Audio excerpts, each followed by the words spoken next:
কিয়ামত যখন শুরু হবে, আল কারিয়া যখন শুরু হয়ে যাবে, রব্বুল আলামিন পুরো পৃথিবীটারে ধরে একটা ঝাঁকুনি মারবে। ওই ঝাঁকুনির চুটে 8 তলা 10 তলা বিল্ডিং গুলো টিকবে নাকি?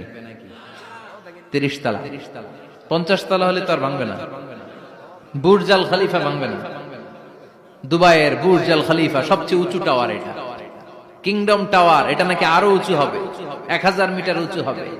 তাইপেডাং 101, মালয়েশিয়ার Petronas twin tower, Shanghai tower, Kaaba ঘরের পাশে বুর্জ আল খলিফা, যেটারে সবাই বলে জমজম টাওয়ার, টিকবে?